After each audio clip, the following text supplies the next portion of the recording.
Hey, what's up, guys? C-Stacks here with the crossover Volume 2 edition. We got Spider-Verse stuff in the house. Very excited for this.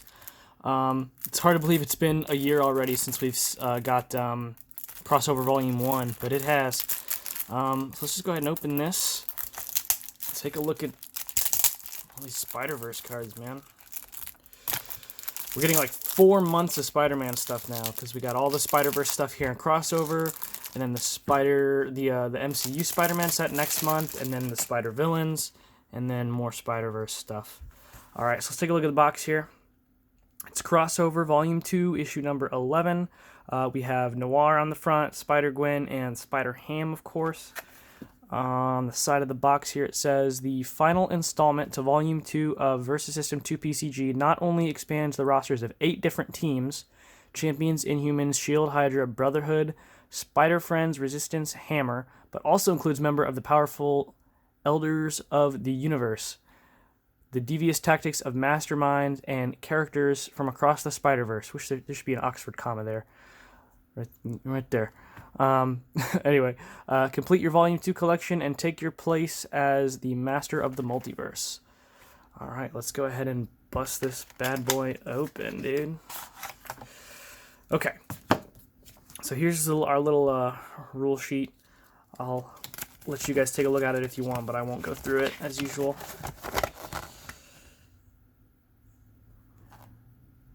There's a couple new types of cards in this set that we'll go over when we get there.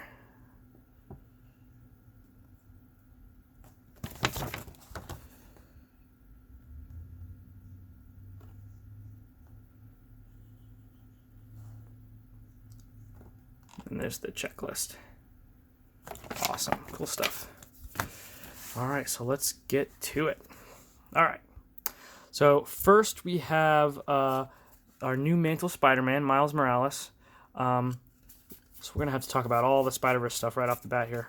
I didn't realize that's the only main characters we got in this box was the Spider-Verse stuff.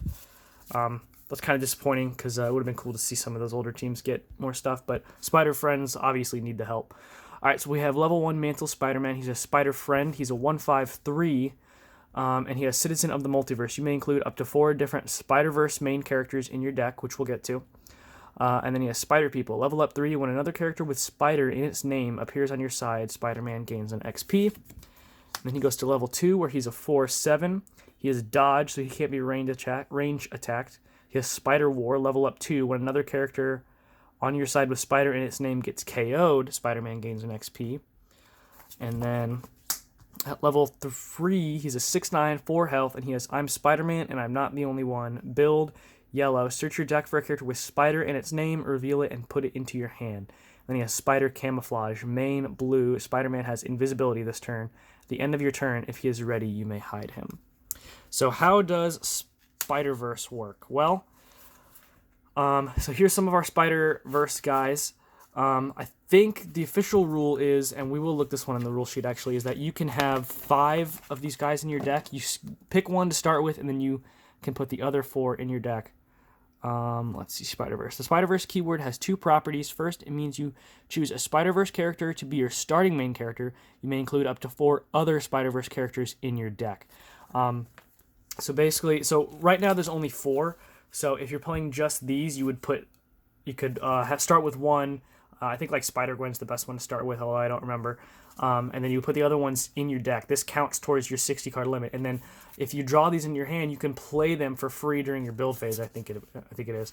But yeah, so there's going to be more of these Spider-Verse guys in future sets. So you'll eventually be able to pick one to start with and put the other 4 in your deck. Or you could play this Mantle Spider-Man and pick 4 to put in your deck, which is probably the best way to do it because all these guys only have 2 health.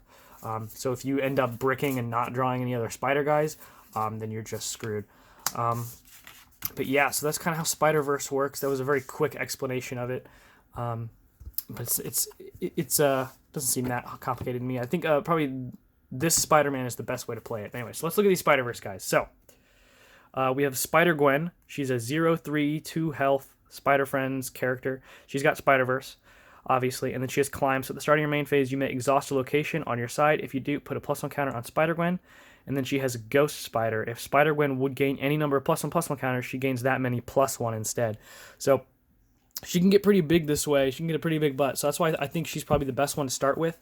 Because if you climb once, she gains 2, so she goes up to 5 defense. And then if you have like solo or something, you jump up to like 7.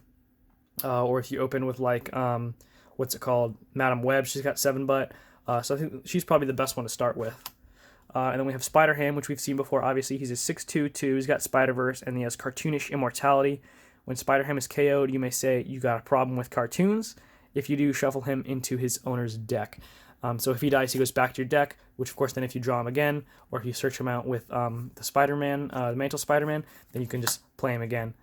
And then we have Spider-Man Noir. He's a 5/3 range, 2 health Spider-Verse guy. Oh man, I love this. Then he has black and white, main, blue, or yellow, or green, or red.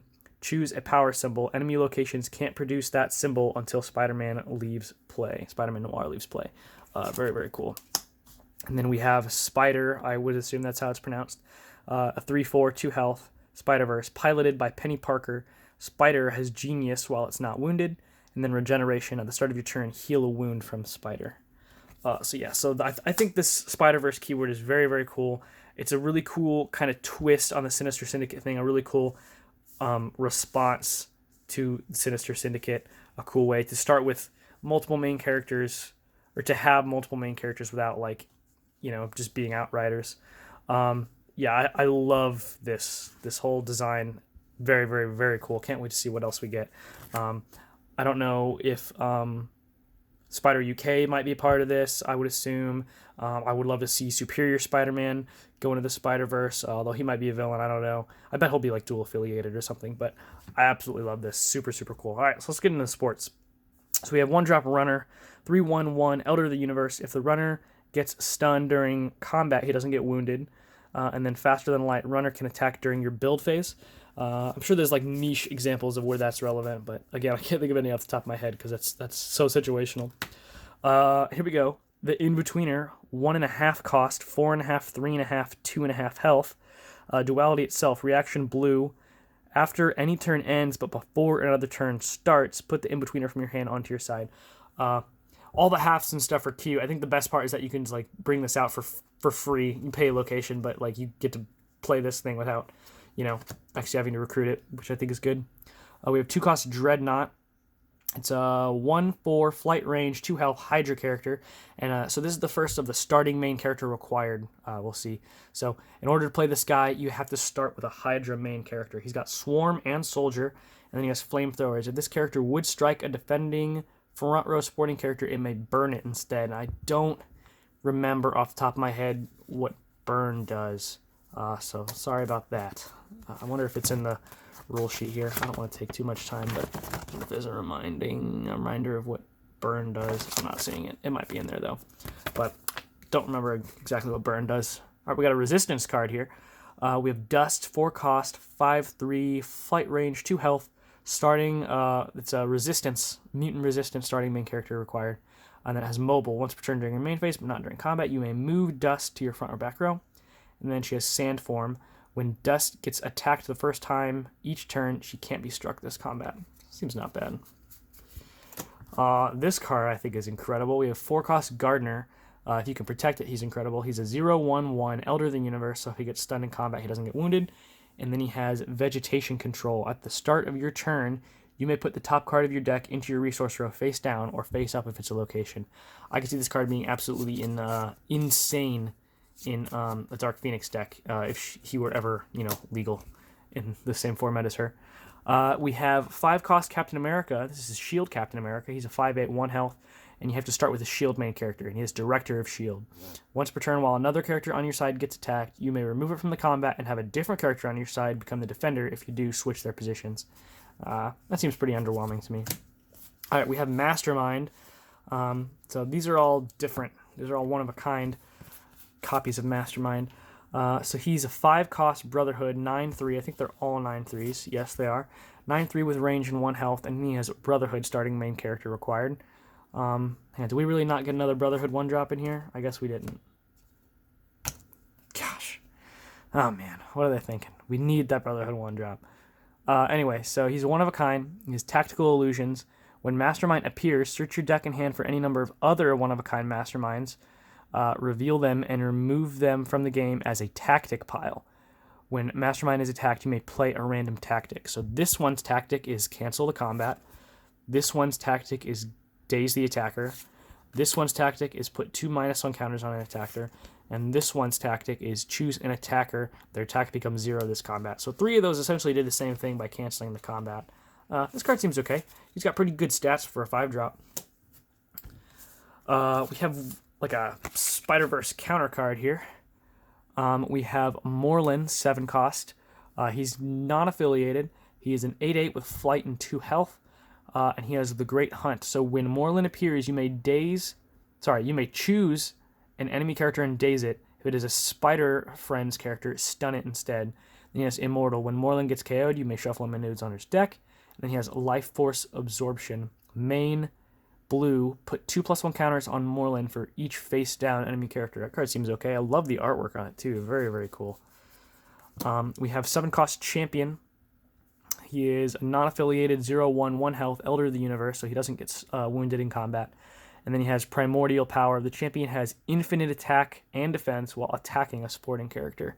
Love the artwork on this guy. Very classic. And then we have some starting main character plot twists, which are really cool. So we have Terrigen Mist. It's an Inhumans main character required. Put 2 +1/+1 counters on each character on your side, then exhaust them.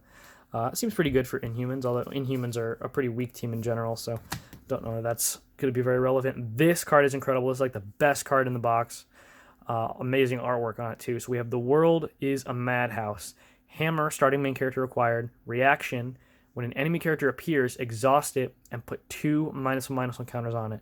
So as if Mimic weren't broken enough, he's got this now, which means he has a built-in out to Timbu Ba on 1. So this card is absolutely nuts. I don't even want to think about what what Gen Con this year would have been like if Mimic had this card then. And then the last card is Win the Hard Way. It's a champion's main character required. And it's main this turn, characters on your side can be powered up by characters they share a mantle with. The first time each character gets powered up this turn, draw a card. So it's very situational. I imagine this being pretty cute in like a Mantle Hulk deck, a Cho Hulk deck. You can put Pack Hulks in there, Avengers Hulk or Defenders Hulk, and then you're powering up to get counters, which gives you XP, and you're drawing cards, which gives you XP. So this card's pretty cute in a Mantle Hulk deck. So that's it for Crossover 2.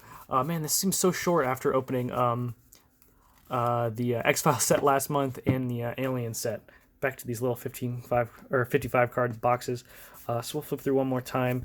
I like these starting main character things. I think this is probably like marks the official end of loyalty plot twists. I think this is probably how they'll do stuff like that going forward. Like these kind of feel like loyalty plot twists. Like maybe in the early designing of these cards, they kind of intended for these to be loyalty plot twists, but I think this is probably a better way to do it. We got all the remaining Elders of the Universe now. I don't remember which Infinity Gems they're each attached to, so I don't know exactly how relevant they're going to be. Yeah, I think Gardner, if you can like play this and protect it efficiently, I think that card's really, really, really strong. Don't remember what Burn does. Sorry about that. I think the In-Betweener's pretty good, being able to bring him out. And then, of course, we got Spider-Verse. Should be really cool. Spider-Man Noir is my favorite. I love that. Shout out to Spider-Ham. Shout out to Scott. I know he loves Spider-Ham.